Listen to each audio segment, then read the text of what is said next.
a little bit of general carer support. So looking after yourself whilst you look after others, and this is very much based on the premise that you know, we're always encouraged to fit our own oxygen mask on a flight, aren't we? Before we turn to help others with theirs, and it's so important that we look after ourselves as carers, so that we're able to optimize our capacity for caring for loved ones. Now, it's well recognised that being an unpaid carer can be exhausting, stressful, upsetting, and relentless. And there's lots of evidence to show that it can have all kinds of negative impacts on people, including stress and low mood, which obviously negatively impacts the carer, but also the patient themselves as well, because it does really severely undermine somebody's ability to provide sort of good quality care but on the flip side of that coin, with the right support, caring for a loved one can actually be a really positive experience, and one way you can really show your love, strengthen relationships with the patient and their family and friends, and undergo personal growth yourself. Obviously, it's not something that anybody would choose for themselves, but you know, there is the potential for some silver lining. Now, it's really important, and again, this is a real theme of the evening, is don't suffer in silence.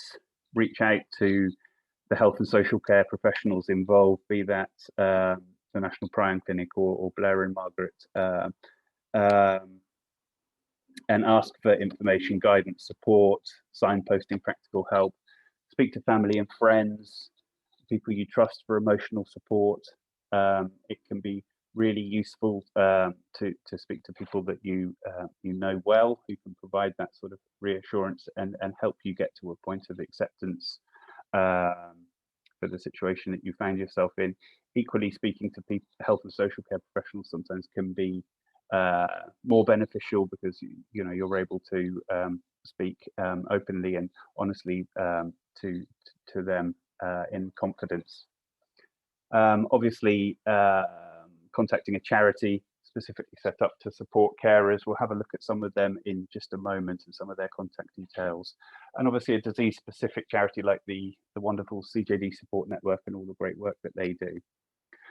And also there are other disease-related charities as well, like the Alzheimer's Society or Dementia UK. Obviously, CJD itself is a form of dementia, albeit a rapidly progressive form, that they should be able to provide you with some help and assistance as well. There's also a carers assessment introduced by the Care Act of 2014, making it a legal duty for local authorities to offer this carers assessment, so that people are aware of what sources of support and help people have access to through the local authority.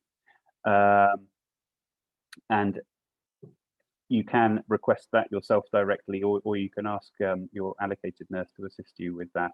And it's in recognition of the fact that being a carer can just be one aspect of somebody's responsibilities in life, and that you know, you can really be juggling a number of different balls, and caring can just be one of them. And the carers assessment is really to look at how the local authority can help you to keep all those balls in the air.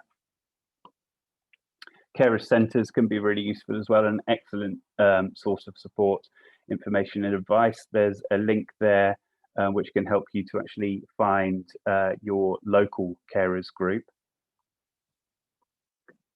And domiciliary care, Margaret's touched on this earlier on, but it can be increasingly difficult to look after somebody yourself as an unpaid carer as the disease progresses, or at any stage of the disease in actual fact, as the person becomes increasingly reliant on others to meet all of their care needs.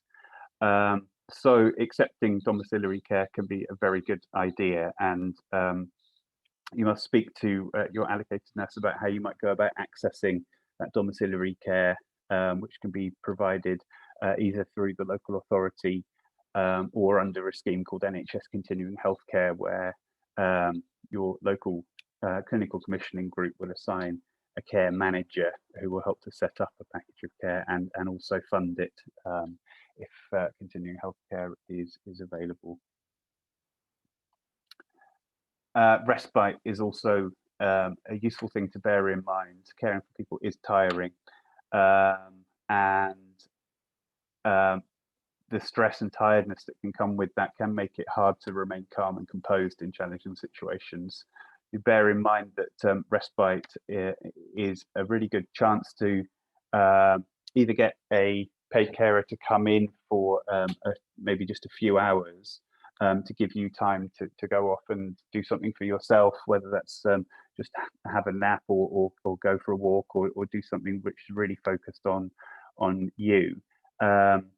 Using daycare centres can be useful for some, not everybody,